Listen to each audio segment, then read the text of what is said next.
ભાવનગર શહેરના 70% કરતાં પણ વધારે યુવાનો નશીલા પદાર્થોના રવાડે ચડી ગયા છે. મહિલાઓ વિધવા બની રહી છે, બાળકો અનાથ બની રહ્યા છે, માઓ પોતાના યુવાનોને ગુમાવી રહી છે. આ કે જે વ્યક્તિ આત્મવિલોપનની ચીમકી આપતો હોય એ કઈ હદ સુધી માનસિક ત્રાસનો ભોગ બનતો હશે. અને 100% આમાં બે નેતાઓના નામ બહાર આવે છે, પરંતુ હું આ ઓન રેકોર્ડ વિડીયોના માધ્યમથી કહું છું કે દર 15 દિવસે ભાવનગરની અંદર એક હત્યાનો બનાવ બને છે, દર 15 દિવસે એક લૂંટનો બનાવ બને છે, દર 15 દિવસે જે ગુંડા તત્વો છે, માફિયાઓ છે, તેના દ્વારા નાના વેપારીઓની દુકાન લૂંટવામાં આવે છે. ગૃહ રાજ્યમંત્રી હર્ષ સંઘવી વિડીયોના માધ્યમથી ફાંકા ફોજદારીઓ કરે છે અને નાના અને નબળા માણસોના વરઘોડાઓ કાઢવાનો આનંદ માણે છે. પરંતુ જે મોટા મોટા બુટલેગરો છે, જમીન માફિયાઓ છે, ડ્રગ્સ માફિયાઓ છે, એનું કોઈ કાંઈ કરી લેતું નથી. હર્ષ સંઘવીને હું કહેવા માંગીશ કે તમારે ઢાંકણીમાં પાણી લઈને ડૂબી મરવું જોઈએ કે ક્યાં સુધી આપણે પ્રેશરમાં રહીને આ ભારતીય જનતા પાર્ટીના અન્યાય અને અત્યાચારનો સામનો કરતા રહેશું. આપણે પણ આપણી આત્મા જગાડવી પડશે. ભાવનગરના મેયર ભરત બારડે આત્મવિલોપનની ચીમકી ઉચ્ચાર્યા બાદ ભાવનગરના રાજકારણમાં ગરમાવો આવી ગયો છે. આમ આદમી પાર્ટી પણ આ મામલે મેદાન આવી છે. આમ આદમી પાર્ટીના નેતા બ્રિજરાજ સોલંકી તેમના કાર્યકરો સાથે એ નીલમબાગ પોલીસ સ્ટેશને જાય છે અને મેયરને રક્ષણ આપવા માટે રજૂઆત કરે છે અને એમ પણ કહે છે કે તેમનું કાઉન્સિલિંગ કરવામાં આવે. આગામી સમયમાં જો કંઈ પણ થાય તો તેની જવાબદારી તંત્રની રહેશે. આ મામલે જ વાત કરવા માટે આપણી સાથે બ્રિજરાજ સોલંકી એ જોડાયા છે. નમસ્કાર બ્રિજરાજભાઈ, ગુજરાત તકમાં આપનું સ્વાગત છે. Thank you પૂર્વિનભાઈ. બ્રિજરાજભાઈ, સૌથી પહેલા તો એ જણાવશો કે મેયર એક સંવિધાનિક પદ પર કહેવાય, પ્રતિષ્ઠિત પદ પર કહેવાય, તેમને આત્મવિલોપનની ચીમકી ઉચ્ચારવી પડે, તેની પાછળ આપ શું માનો છો?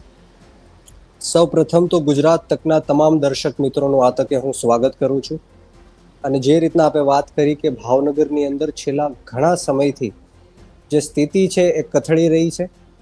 નેક નામદાર પ્રજાવત્સલ્ય રાજવી મહારાજા સાહેબ શ્રી કૃષ્ણકુમાર સિંહજીની આ પવિત્ર ઐતિહાસિક અને દાનવીરોની આ ભૂમિ ઉપર એ મહારાજા સાહેબ જેમણે ભારત દેશને એક કરવા માટે પહેલું પગલું ભર્યું હતું અને સરદાર વલ્લભભાઈ પટેલ સાહેબને પોતાનું રાજ્ય સોંપ્યું હતું, એ મહારાજા સાહેબની ભૂમિ ઉપર અત્યારે એવું કહેવાઈ રહ્યું છે કે યુપી અને બિહાર જેવી સ્થિતિ ભાવનગરની અંદર થઈ રહી છે. ત્યારે આપણે જેમ વાત કરી કે પ્રથમ નાગરિક શહેરના એટલે મેયર સાહેબ શ્રી ભરતભાઈ બારડ સાહેબે જે પોતાના જ ઓફિશિયલ ભાજપના વોટ્સએપ ગ્રુપ ઉપર રાતના 11:30 કલાકે એવો મેસેજ ટાઈપ કરીને મૂક્યો કે જો તમે મને હજી હેરાન અને પરેશાન કરશો તો હું જાહેરમાં આત્મવિલોપન કરીશ અને અનેકના રાજ ખોલતો જઈશ. તો એ ચોક્કસપણે દર્શાવે છે કે હવે ભાવનગરની અંદર ભારતીય જનતા પાર્ટી ખોખલી બની ગઈ છે, નબળી બની ગઈ છે અને આવનારા દિવસોમાં ભારતીય જનતા પાર્ટી નિસ્ત નાબૂદ થવાની પરિસ્થિતિમાં ભાવનગરની અંદર છે. ભાવનગરના જે પ્રથમ નાગરિક છે ભરતભાઈ બારડ મેયર સાહેબ છે, એક સામાન્ય પરિવારમાંથી આવે છે.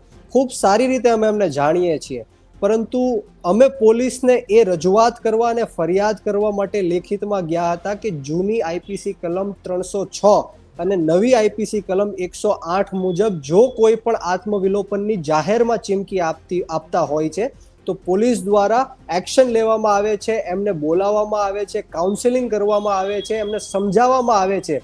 તો એ જ પદ્ધતિથી મેયર સાહેબને પણ બોલાવવામાં આવે અને સાથોસાથ જે લોકો એવું લાગી રહ્યું છે શંકાસ્પદ છે એમના વોટ્સએપ કોલ્સ ચેક કરવામાં આવે, વોટ્સએપ ગ્રુપ્સ ચેક કરવામાં આવે, એમના ફોન રેકોર્ડિંગ ચેક કરવામાં આવે કે કોણ ભરતભાઈ બારડ સાહેબ ઉપર પ્રેશર બનાવી રહ્યું છે.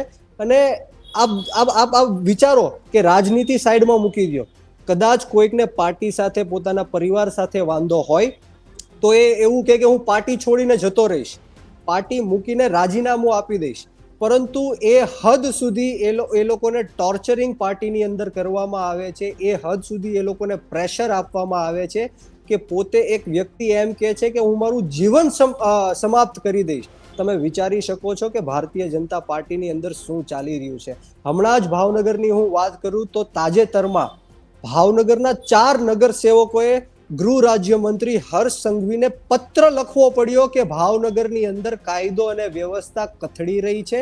ભાવનગર શહેરના 70% કરતા પણ વધારે યુવાનો નશીલા પદાર્થોના રવાડે ચડી ગયા છે. મહિલાઓ વિધવા બની રહી છે, બાળકો અનાથ બની રહ્યા છે, માઓ પોતાના યુવાનોને ગુમાવી રહી છે. આ પરિસ્થિતિ ભાવનગરની અંદર જોવા મળી રહી છે. 2 દિવસ પહેલા જ ભારતીય જનતા પાર્ટીના એક નેતા ઉપર બુટલેગરો હુમલો કરે છે અને એવો હુમલો કે ભારતીય જનતા પાર્ટીના નેતાને હોસ્પિટલમાં સારવાર અર્થે જવું પડે છે અને પોતાનો બળાપો ઠાલવે છે.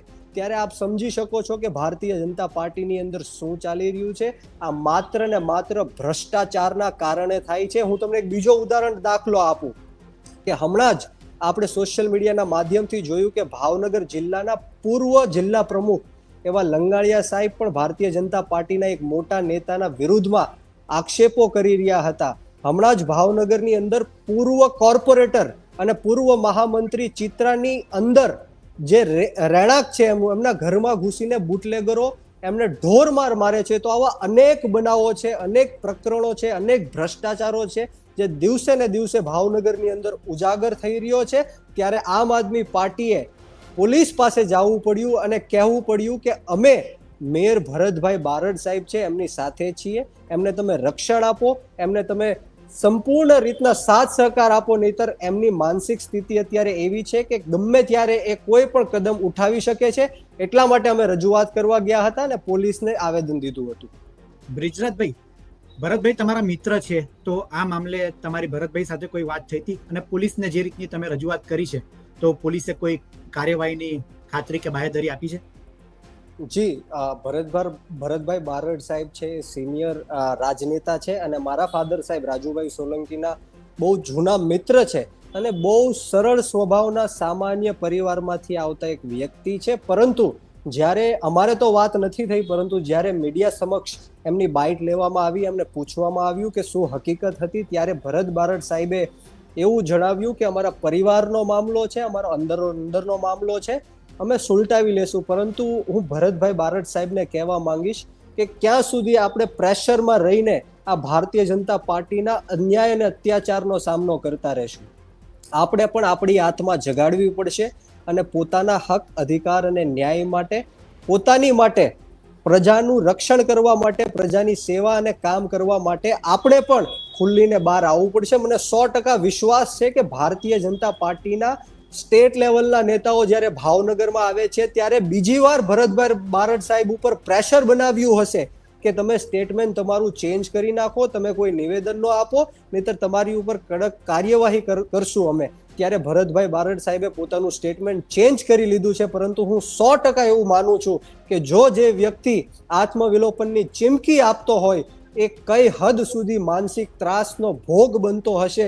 અને 100% આમાં 2 નેતાઓના નામ બહાર આવે છે, પરંતુ હું પુરાવા સાથે આવનારા દિવસોમાં આપની સમક્ષ આવીશ અને 2 નેતાઓના નામ બહાર પાડીશ.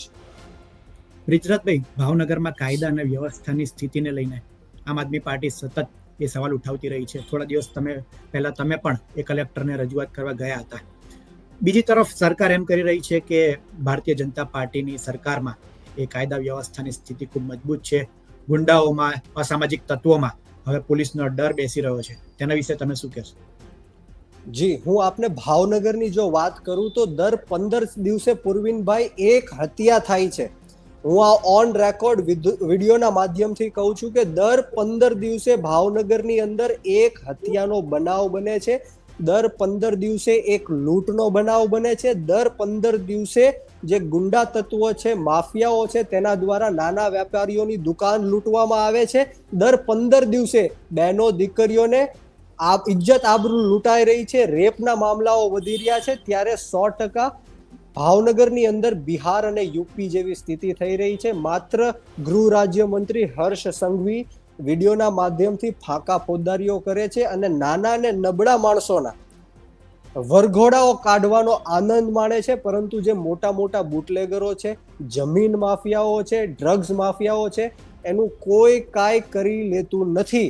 હું માત્ર ને માત્ર આ નાના અને મજબૂર લોકો માટે આ જે કાયદા અને કાનૂનની વ્યવસ્થા છે, હું તમને જસદણ અને વિછ્યાની વાત કરું જ્યારે ઘનશ્યામભાઈ રાજપરાની હત્યા થાય છે ત્યારે ઘનશ્યામભાઈએ પોતે પોલીસમાં એવી નામજોગ અરજી આપી હતી કે ભાઈ મને એટલા લોકોનો ખોફ છે અને મને મારી નાખવાની ધમકી આપી છે, પરંતુ પોલીસ દ્વારા કોઈ એક્શન લેવામાં ન આવી અને ઘનશ્યામભાઈ રાજપરાને 5 થી 7 લોકોએ જાહેરમાં આવીને એમની હત્યા કરી દેવામાં આવી છે.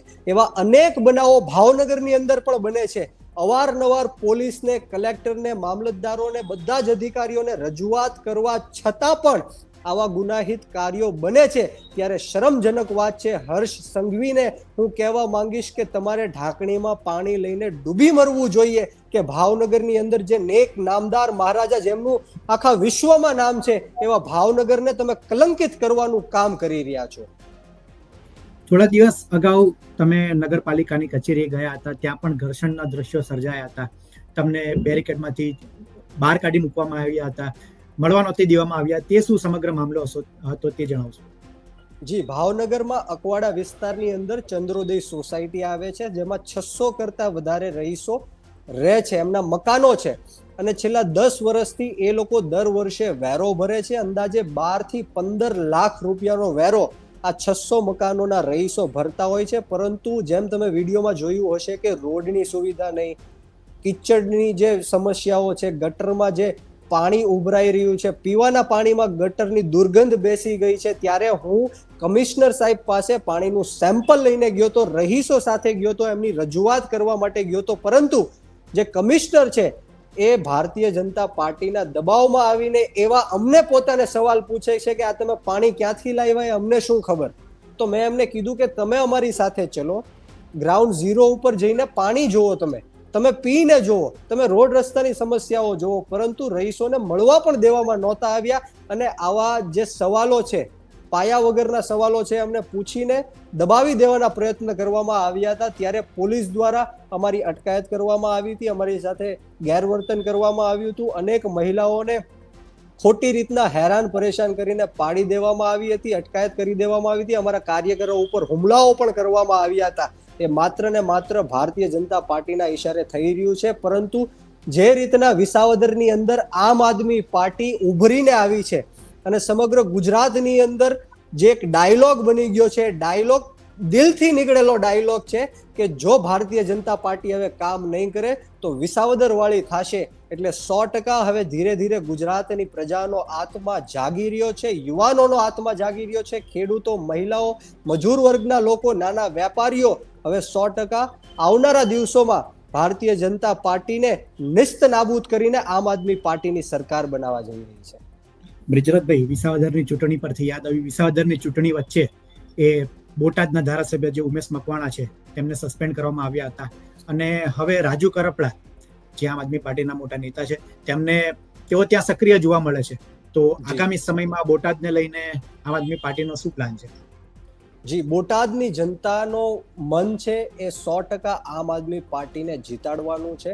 અમારા કોઈ પણ નેતા હોય એને બોટાદની જનતા સ્વીકારશે અને જે કોઈને પાર્ટી આદેશ કરશે, ચાહે તે રાજુભાઈ કરપડા હોય કે ત્યાંના કોઈ સ્થાનિક લોકો હોય.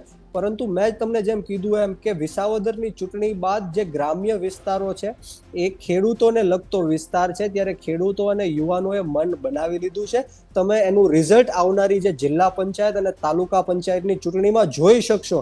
જે રીતના સામેથી લોકો આમ આદમી પાર્ટીના નેતાઓને બોલાવીને આમ આદમી પાર્ટીમાં અત્યારે જે સદસ્યતા અભિયાન છે એમાં દરરોજ હજારો લોકો આમ આદમી પાર્ટીમાં જોડાઈ રહ્યા છે. ત્યારે હું 100% માનું છું કે બોટાદની જનતા પણ મન બનાવીને બેઠી છે અને આવનારી 2027ની વિધાનસભા ચૂંટણી હોય કે આવનારી જિલ્લા પંચાયત કે તાલુકા પંચાયતની ચૂંટણી હોય, આમ આદમી પાર્ટીના નેતાઓને જીતાડશે, કાર્યકર્તાઓને સાથે રહીને જીતાડશે.